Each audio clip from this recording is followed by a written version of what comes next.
আসসালামু আলাইকুম। নজরুল ইসলাম বাবু, স্বাগত জানাচ্ছি এনটিভির দেশের খবরে। কোটা আন্দোলনকে ঘিরে নিহতদের স্মরণে আগামীকাল দেশব্যাপী শোক পালন করা হবে। এছাড়াও কালো ব্যাজ ধারণ এবং মসজিদে দোয়া মাহফিলের আয়োজন করা হবে। পাশাপাশি মন্দির, গির্জা, প্যাগোডায় বিশেষ প্রার্থনা করা হবে। আজ মন্ত্রিসভার বৈঠকে এই সিদ্ধান্ত হয়েছে। প্রধানমন্ত্রীর কার্যালয়ে প্রধানমন্ত্রী শেখ হাসিনার সভাপতিত্বে অনুষ্ঠিত হয় আজকের বৈঠক। পরে সচিবালয়ে সংবাদ সম্মেলন করে বৈঠকের সিদ্ধান্ত জানান মন্ত্রিপরিষদ সচিব মোহাম্মদ মাহবুব হোসেন। তিনি বলেন, বৈঠকে নিহত ব্যক্তিদের স্মরণে শোক প্রস্তাব গ্রহণ করা হয়েছে। কোটা আন্দোলন নিয়ে যে পরিস্থিতি হয়েছিল সে বিষয়ে স্বরাষ্ট্রমন্ত্রী আসাদুজ্জামান খান একটি প্রতিবেদন উপস্থাপন করেন। পরে এ নিয়ে আলোচনা হয়। সেই আলোচনার ভিত্তিতে শোক প্রস্তাব গ্রহণ করা হয় এবং আগামীকাল দেশব্যাপী শোক পালনের সিদ্ধান্ত হয়।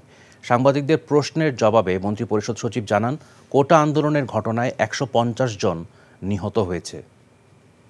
এখন জন্ম সনদ দিয়ে খোলো বিকাশ স্টুডেন্ট অ্যাকাউন্ট। নিজের বিকাশ নিজে কর। বৈষম্য বিরোধী ছাত্র আন্দোলনের পূর্ব ঘোষিত কর্মসূচি অনুযায়ী রাজধানীর বিভিন্ন এলাকায় বিক্ষোভ মিছিল করেছে শিক্ষার্থীরা। দুপুর ১টার দিকে ধানমন্ডি ১ নম্বর সড়ক থেকে মিছিল নিয়ে সায়েন্স ল্যাবরেটরি মোড়ের দিকে আসতে চাইলে বাধা দেয় পুলিশ। এ সময় শিক্ষার্থীদের ধাওয়া দিয়ে ছত্রভঙ্গ করে দেয় আইনশৃঙ্খলা রক্ষাকারী বাহিনীর সদস্যরা। আটক করা হয় বেশ কয়েকজন শিক্ষার্থীকে। এদিকে রাজধানীর সেগুনবাগিচায় ঢাকা রিপোর্টার্স ইউনিটির সামনে বিক্ষোভ করেছে শিক্ষার্থীদের একটি অংশ। এ সময় গোয়েন্দা পুলিশের হেফাজতে থাকা আন্দোলনের সমন্বয়কদের সহ সারা দেশে আটক শিক্ষার্থীদের মুক্তি দাবি করেন তারা। অন্যদিকে মিরপুর ১০ নম্বর এলাকায় শিক্ষার্থীরা জড়ো হতে চাইলে পুলিশ তাদেরকে দাঁড়াতে দেয়নি বলে অভিযোগ আন্দোলনরত শিক্ষার্থীদের। এখান থেকেও বেশ কয়েকজনকে আটক করে পুলিশ। এদিকে দাবি আদায়ে বিক্ষোভ মিছিল ও পথসভা করেছে দেশের বিভিন্ন স্থানের শিক্ষার্থীরা। কেন্দ্রীয় কর্মসূচির অংশ হিসেবে আইনশৃঙ্খলা বাহিনীর উপস্থিতিতে দুপুরে শিক্ষার্থীরা রাজশাহী বিশ্ববিদ্যালয়ের প্রধান ফটকের সামনের মহাসড়কে জড়ো হয়।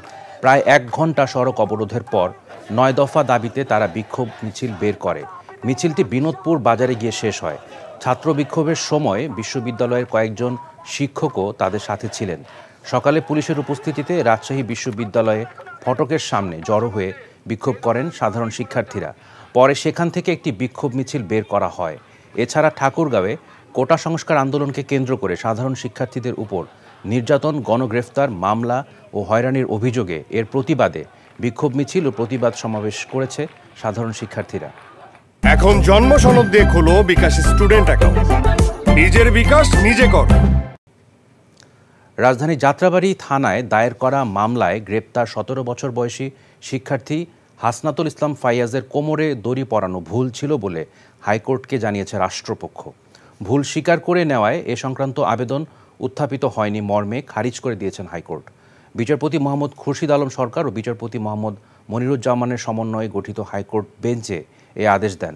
রোববার আইন লঙ্ঘন করে ফাইয়াজকে দড়ি বেঁধে পুলিশ ভ্যানে তোলা এবং রিমান্ডে নেয়ার বিরুদ্ধে জনস্বার্থে রিট আবেদন করেন আইনজীবী ডক্টর শাহদিন মালিক। শুনানিকালে রাষ্ট্রপক্ষের আইনজীবী অতিরিক্ত অ্যাটর্নি জেনারেল শেখ মোহাম্মদ মোর্শেদ হাইকোর্টকে বলেন, ওই শিক্ষার্থীকে রিমান্ডে নেওয়া হবে না। তার পরিবার আদালতে জামিন আবেদন নিয়ে গেলে তা বিবেচনা করা হবে, আর এক্ষেত্রে শিশু আইনে পদক্ষেপ নেওয়া হবে। বর্তমান পরিস্থিতির জন্য সরকারকে দায়ী করে তাদের পদত্যাগের দাবি জানিয়েছে গণতন্ত্র মঞ্চ। এক সংবাদ সম্মেলনে মঞ্চের নেতা ও বিপ্লবী ওয়ার্কার্স পার্টি সাধারণ সম্পাদক সাইফুল হক অভিযোগ করেন, শিক্ষার্থীদের ন্যায্য আন্দোলনকে শান্তিপূর্ণ সমাধানের পথে না গিয়ে ছাত্র জনতাকে হত্যাসহ নাশকতার যে পরিস্থিতি তৈরি করা হয়েছে এর সম্পূর্ণ দায় সরকার ও সরকারি দলের। জানমালের ক্ষয়ক্ষতির দায় নিয়ে সরকারকে অবিলম্বে পদত্যাগ করার আহ্বান জানান তিনি। কারফিউ প্রত্যাহার ও জাতিসংঘের তত্ত্বাবধানে হত্যাকাণ্ড সহ সামগ্রিক ঘটনায় নিরপেক্ষ তদন্ত সহ ৬ দফা দাবি জানায় গণতন্ত্র মঞ্চ। কোটা সংস্কার আন্দোলন দমনে নৃশংস হত্যাকাণ্ড সহ সরকারের পদত্যাগের দাবিতে ৩১ জুলাই ঢাকার পুরানা পল্টন মোড়ে প্রতিবাদ সমাবেশের কর্মসূচিও ঘোষণা করে সরকার বিরোধী এই মোর্চাটি। এই সরকার গত প্রায় ২ সপ্তাহ ধরে তারা প্রকারান্তরে বাংলাদেশের মানুষের বিরুদ্ধে তারা যেভাবে এক ধরনের যুদ্ধ ঘোষণা করেছে, যেভাবে বাংলাদেশের ইতিহাসের মুক্তিযুদ্ধের পরে সবচেয়ে ভয়ানক, সবচেয়ে নৃশংস হত্যাকাণ্ড ঘটিয়েছে, এই প্রশ্নে ইতিমধ্যে জনগণ এবং বিরোধী দলগুলোর মধ্যে এক ধরনের জাতীয় ঐক্যের জায়গাটা ইতিমধ্যে তৈরি হয়েছে। অনতিবিলম্বে সকলের দায়-দায়িত্ব নিয়ে হত্যাকাণ্ড এবং এই নৃশংসতা দায়-দায়িত্ব নিয়ে সরকারকে পদত্যাগ করতে হবে। পাম্প হাউসে তালা লাগিয়ে দেয় সেচ সংকটে পড়েছেন নাটোরের বাগাতি পাড়ায় হাজারো কৃষক। ধানের চারা রোপণের সময় পার হয়ে গেল, পানির অভাবে রোপণ করা যাচ্ছে না ধান। একই অবস্থা অন্যান্য ফসলের ক্ষেত্রেও। এই অবস্থায় ক্ষতিগ্রস্ত কৃষকরা চান দ্রুত সমাধান। পানি উন্নয়ন বোর্ড বলছে, নতুন পাম্প কমিটির উপর উচ্চ আদালতের স্থিতাবস্থা থাকায় এ সমস্যার তৈরি হয়েছে। নাটোর থেকে হালিম খানের পাঠানো রিপোর্ট। আমার মতো হাজার হাজার হচ্ছে কৃষক এই জায়গায় চারা করে তাদের চারা নষ্ট হয়ে যাচ্ছে। এখন এই অবস্থায় যে খরা, যে অবস্থা, এই অবস্থায় তো আমাদের আর বাঁচার মতো কোনো উপায় নাই। নাটোরের বাগাতিপাড়ার এমন হাজারো কৃষক সেচ দিতে না পারায় তাদের কপালে এখন চিন্তার ভাঁজ। সেচের অভাবে নষ্ট হচ্ছে ধানের চারা সহ অন্যান্য ফসলের বীজ। বড়াল নদীর পানি ব্যবহার করে উপজেলার বাঁশবাড়িয়া এলাকায় চাষাবাদের জন্য 1964-65 সালে বাস্তবায়ন করা হয় বাঁশবাড়িয়া সেচ প্রকল্প। ভারী সেচ পাম্পের মাধ্যমে বড়াল নদীর পানি উত্তোলন করে নালার মাধ্যমে ফসলি জমিতে সরবরাহ করা হতো। কম মূল্যে পানি পেয়ে খরাপ্রবণ বাঁশবাড়িয়া এলাকার 2300 একর জমি 3 ফসলি জমিতে পরিণত হয়েছিল। স্থানীয় কৃষকদের মাধ্যমে গঠিত কমিটি পরিচালনা করত পাম্পটি। সম্প্রতি সেচের মূল্য বৃদ্ধি করতে পানি উন্নয়ন বোর্ড কমিটি ভেঙে দিয়ে নতুন কমিটি গঠনের উদ্যোগ নেয়। পরে উচ্চ আদালতে রিট করে আগের কমিটির সদস্যরা। এরপর পাম্প হাউসে তালা লাগিয়ে দেয় পানি উন্নয়ন বোর্ড। এই বন্ধ রাখার কারণে আমরা এখন চারা এবং ধান লাগানো কোনো কিছুই আমরা করতে পারতেছি না। জমিতে একটা জমিতে পানি নাই, কিছু নাই, আমরা এই পানির অভাবে আবাদ করতে পারছি না। পানি উন্নয়ন বোর্ডের নির্বাহী প্রকৌশলী বললেন, সমস্যা সমাধানে তারা চেষ্টা করছেন। কৃষকদের যাতে ক্ষয়ক্ষতি না হয় সেজন্য আমরা প্রয়োজন মোতাবেক আমরা কন্ট্রোল রুম অপারেশনের ব্যবস্থা করব এবং আমরা কেউই চাই না যে কৃষক সমাজ ক্ষতিগ্রস্ত হোক বা কৃষি ফসল উৎপাদন ব্যাহত হয়। দ্রুত সমস্যা সমাধানের দাবি কৃষকদের। NTV news desk. হঠাৎ আমদানি রপ্তানির সময় পরিবর্তন করায় 8 দিন ধরে বেনাপোল বন্দরের ওপারে ভারতের পেট্রাপোল বন্দরে ও বনগাঁ কালীতলায় খালাসের অপেক্ষায় 2000 পণ্য বোঝাই ট্রাক। ভারতের পেট্রাপোল বন্দরের বিভিন্ন সংগঠন সন্ধ্যা 6:30টার পর থেকে আমদানি রপ্তানি বাণিজ্য বন্ধ করে দিয়েছে। এতে ওপারে ভয়াবহ ট্রাক জট সৃষ্টি হয়েছে। ফলে বাংলাদেশি ব্যবসায়ীদের 10 চাকার ট্রাকে 1500 রুপি ও 6 চাকার ট্রাকে 1000 রুপি অতিরিক্ত মাসুল গুনতে হচ্ছে প্রতিদিন। এতে আমদানিকারকরা মোটা অঙ্কের আর্থিক ক্ষতির মুখে পড়েছেন।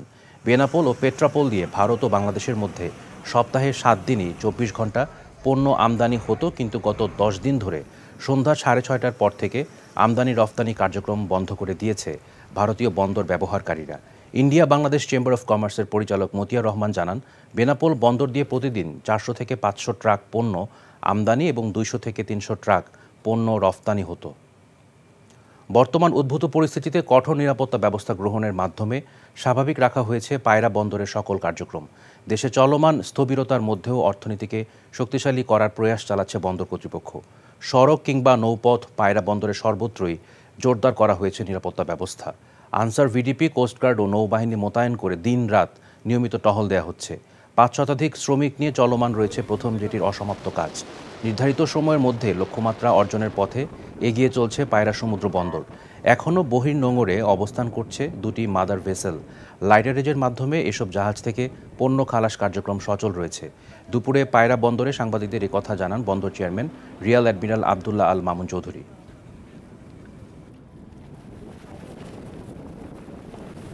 আমাদের বন্দরের কার্যক্রম সার্বিকভাবে আমাদের ব্যাংকিং, আমাদের যে এখানকার যে কাস্টমসের সাথে যোগাযোগের মাধ্যমে আমরা কার্যক্রম চালিয়ে যাচ্ছি। রাউনাবাদ নদীর উপর দিয়ে যে ব্রিজটা হচ্ছে, সেই ব্রিজের কার্যক্রম আগামী বছর 2026-এর মে নাগাদ শেষ হবে।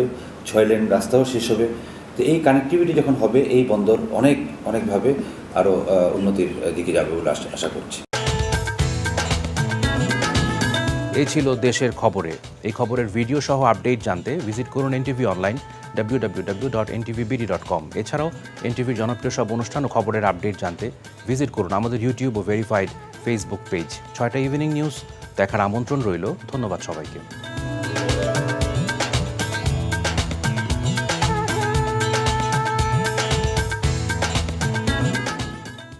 এখন জন্ম সনদ দিয়ে খোলো বিকাশ স্টুডেন্ট অ্যাকাউন্ট। নিজের বিকাশ নিজে কর।